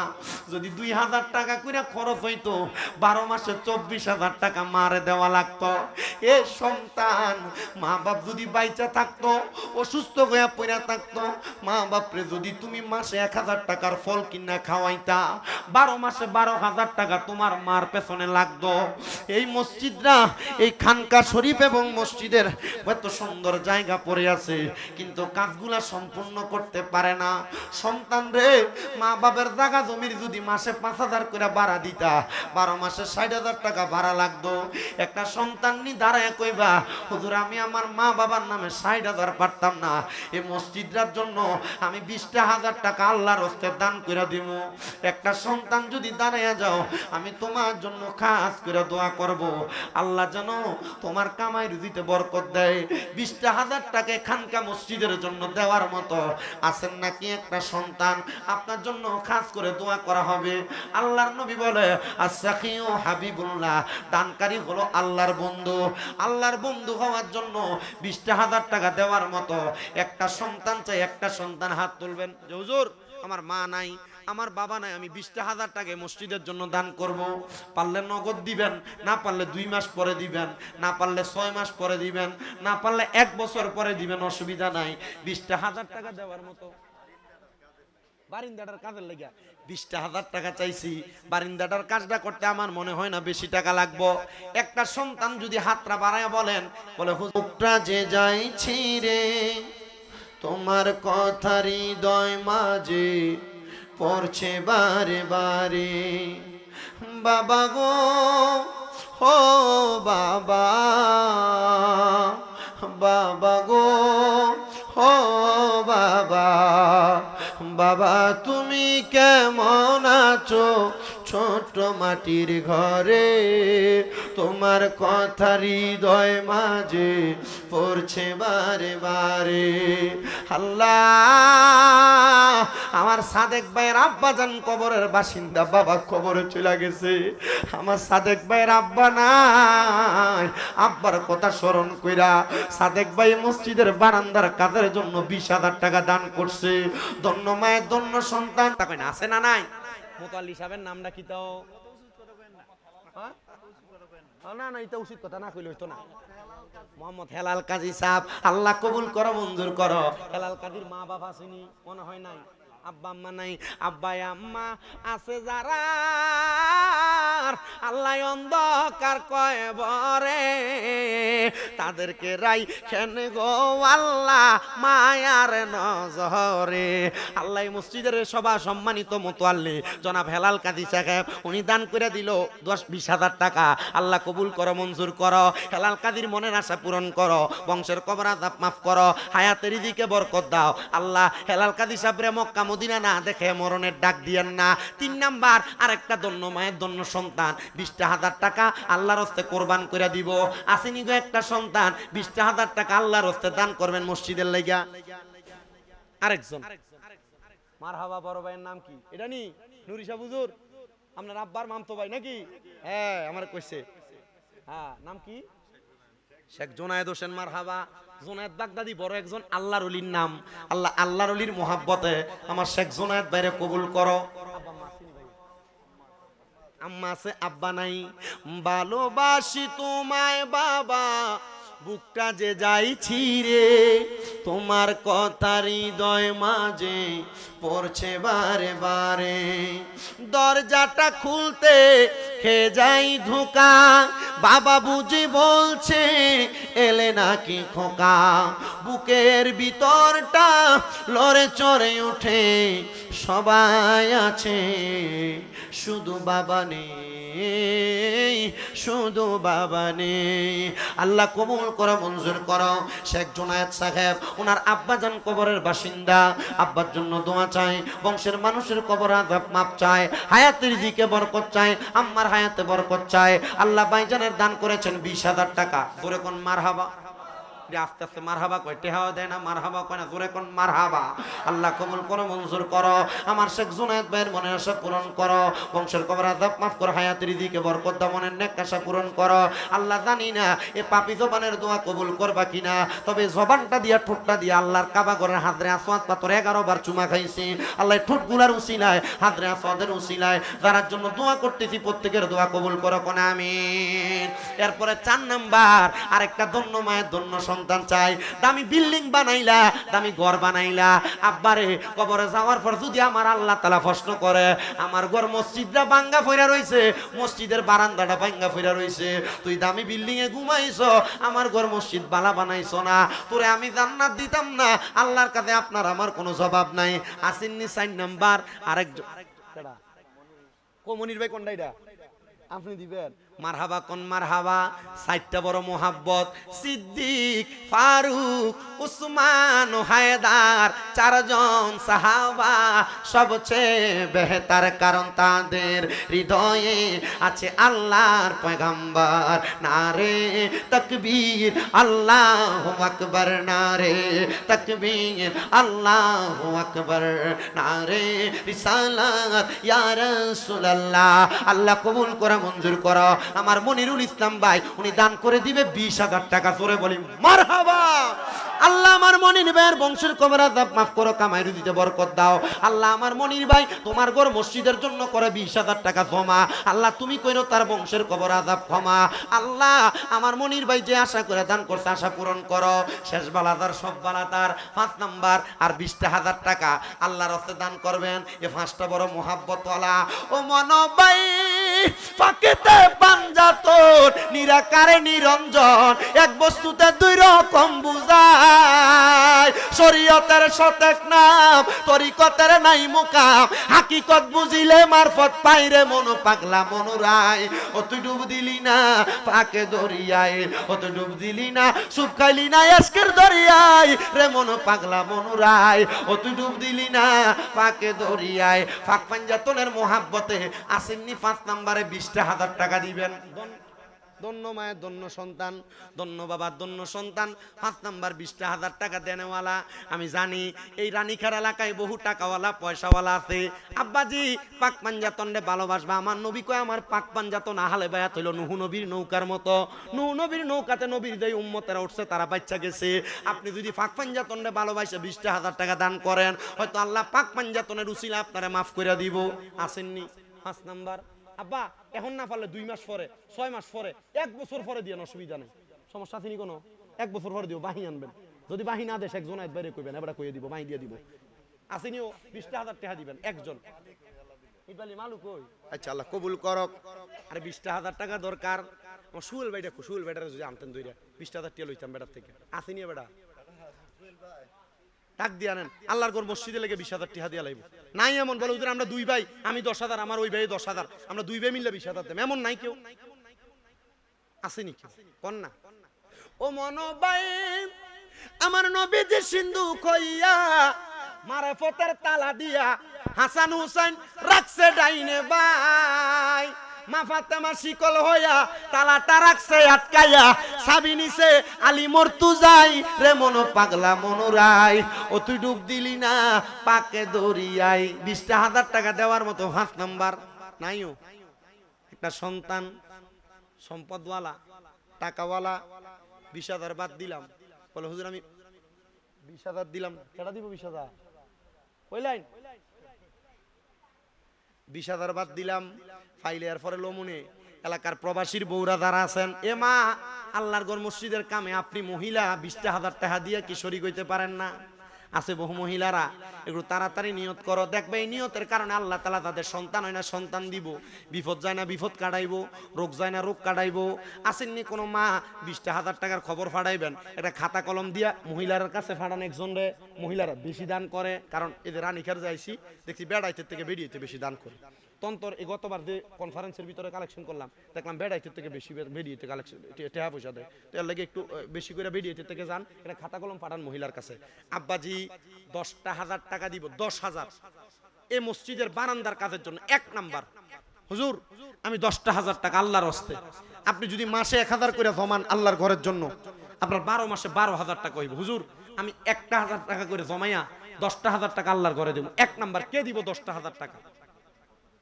আসেনি কেউ 10,000 টাকা আল্লাহর ঘর মসজিদের জন্য দান করবে? একজন হাতরা তুইলা কইবেন হুজুর আমি দিয়া দেব 10,000 টাকা।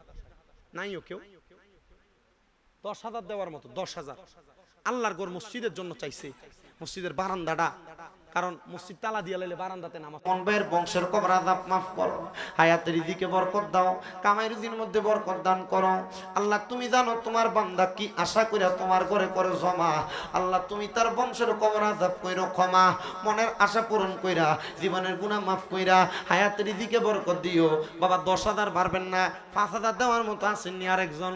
5,000 আসে কম মিনের ঠিকানা, বললেন মদিনা মদিনা, আসে কম মিনের ঠিকানা।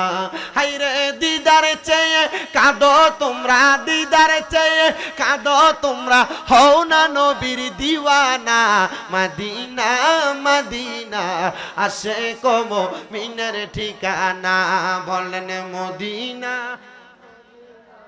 আসে কমো মিনের ঠিকানা।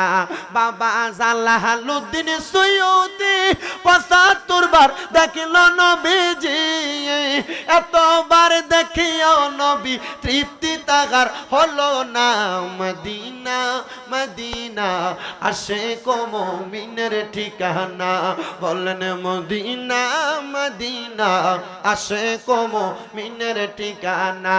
হাইরে কালো হাফসি বেলালে ভালোবাসলো ওই পাগলে, ও ইসলামের প্রথম মুয়াজ্জিন বানাইলেন রাব্বানা, মদিনা মদিনা, আসে কম মিনের ঠিকানা, বলেন মদিনা মদিনা, আসে কম মিনের ঠিকানা। আল্লাহ কবুল করো, মঞ্জুর করো। মোহাম্মদ আনিসুর রহমান সাহেব দান করে দিলেন 1,000 টাকা, আল্লাহ যেন কবুল করে, মঞ্জুর করে, বংশের কবর আযাব মাফ করে। মুজাহিদি হুজুর মজিবুর সাহেব, ওনার এক ছেলে বিদেশ আসে, আল্লাহ কবুল মঞ্জুর করো, ওনার সন্তানটারে তুমি হালতে আকমাল দান করো। আল্লাহ মজিবুর সাহেব যে আশা করে দান করছে আশা পূরণ করো, কোন আমিন। রেদওয়ান কাকা দিগির পান নিবাসনা ছেলের জন্য দোয়া চায়, বংশের কবর আযাব মাফ চায়। রেদওয়ান কাকা দান করে দিয়েছেন 1,000 টাকা। দিগির পারের রেদওয়ান কাকা, আল্লাহ কাকারে কবুল মঞ্জুর করো, বংশের কবর আযাব মাফ করো। এরপরে আসেননি কোনো দন্য মায়ের দন্য সন্তান, দন্য বাবার দন্য সন্তান, হ্যাঁ বুঝি না? আচ্ছা এ বাবা 1,000 করে